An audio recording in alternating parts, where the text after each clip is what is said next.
Electrohomoeopathy के अध्ययन के क्रम में आज हम लोग मटेरिया मेडिका का एक विशेष चैप्टर औषधियों के अध्ययन के क्रम में हम आपको एंजाइटी को नंबर 2 यानी A2 के बारे में उसके कुछ विशेष प्रयोग के बारे में हम लोग आपको बताएंगे। इसके पहले वाले वीडियो में हमने एंजाइटी को 2 के आपको मेडिसिनल प्रॉपर्टी, औषधीय गुण और फिर ऑर्गेनिक रिलेशन किस किस अंग से इसका संबंध होता है ना, इसके बारे में हम आपको बता दिए। आज हम लोग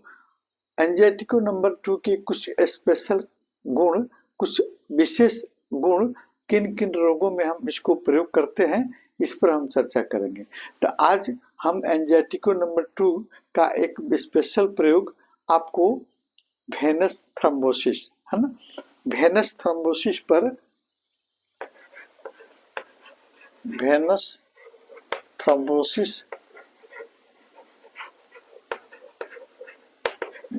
थ्रोम्बोसिस पर आपको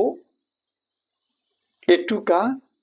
क्या आपको प्रयोग है ना, A2 के माध्यम से वेनस थ्रोम्बोसिस को कैसे हम ठीक कर सकते हैं है ना, इस पर हम आज चर्चा करेंगे है ना। तो पहले हम देखते हैं कि वेनस थ्रोम्बोसिस होता क्या है। वेन यानी हमारे शरीर के गंदा रक्त है ना, ये वेना के बाद गंदा रक्त, वेना के बाद और फिर राइट एट्रियम और फिर आपको राइट वेंट्रिकल और फिर पल्मोनरी आपको आर्टरी द्वारा आपको लंग्स में वेन के माध्यम से गंदा रक्त लंग्स में भेजा जाता है। तो इस वेनस थ्रोम्बोसिस में हम देखेंगे कि वेन के अंदर आपको रक्त का थक्का बन जाना है ना, ब्लड का क्लॉट हो जाना, इसको हम कहते हैं आपको वेनस थ्रोम्बोसिस, यानी वेन के अंदर ब्लड का थक्का बन जाना है ना। और जिसके कारण आपको वेन में ब्लड का बहाव कम हो जाता है, उसका रफ्तार, ब्लड की रफ्तार जो धीमी गति से जाती है, कम मात्रा में ब्लड आपको सही स्थान पर पहुंच पाती है, यानी ब्लड को आपको बहाव में आपको परेशानी होती है, कम हो जाता है या आपको कभी कभी रुक भी जाती है वेनस थ्रोम्बोसिस में है ना। तो कारण हम देखेंगे है ना,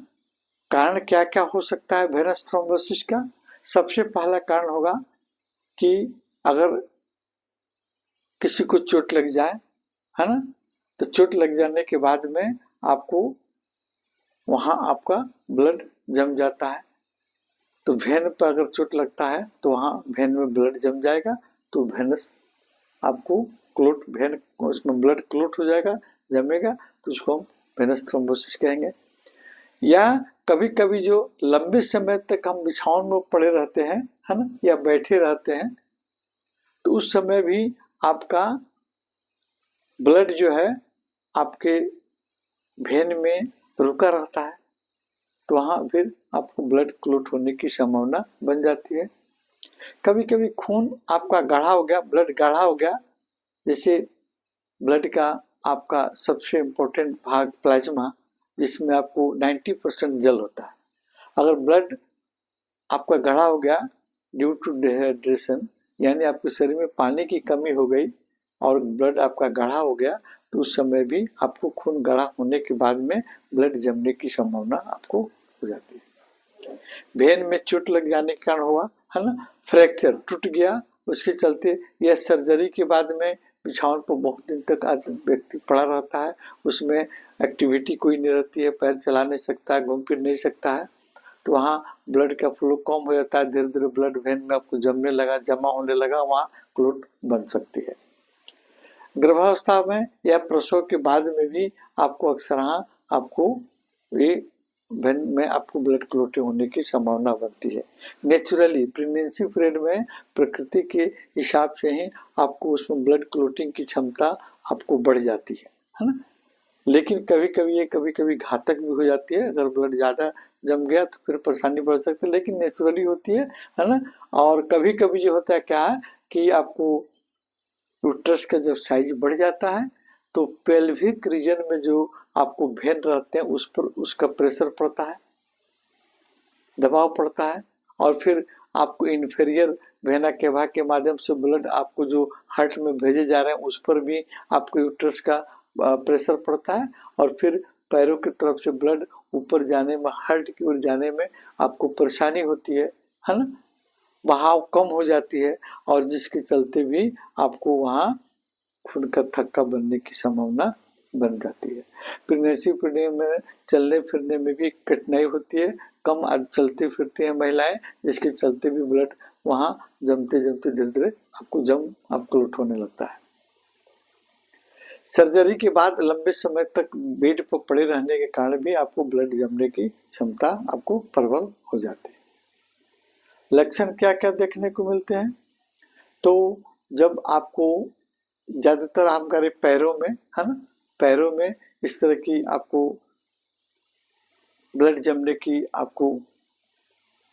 केसेस ज्यादा देखे जाते हैं पैरों में, है ना। तो जैसे डीप वेन थ्रोम्बोसिस, है ना, पैर के आपको मसल्स एरिया में जो डीप वेन रहते हैं उसमें भी आपको ब्लड जम जाते हैं, डीप वेन थ्रोम्बोसिस उसको हम कहते हैं। प्रभावित भाग में आपका प्रभावित भाग जहाँ पर आपको ब्लड का थक्का जमा है वह भाग आपको स्किन के ऊपर ही आपको लाल रंग के दिखेगा, या उस पर आपको थोड़ी सी गर्माहट महसूस होगी, है ना। टांगों या पैरों में अगर वहाँ है तो वहाँ आपको सूजन महसूस होगी, और फिर दर्द और भारीपन होगा, चलने फिरने में कठिनाई हो सकती है, और फिर क्या होगा, वहां पर कभी कभी कड़ापन भी हो सकती है। इन केस अगर ब्लड का थक्का टूटता है और फिर वेना केवा के माध्यम से अगर पहुंच जाता है आपको राइट एट्रियम में, राइट एट्रियम से राइट वेंट्रिकल में आ गया, और थक्का का छोटा सा पार्टिकल्स में आपको ये चला गया, आपको पल्मोनरी वेन के माध्यम, पल्मोनरी आर्टरी के माध्यम से चला गया लंग्स में,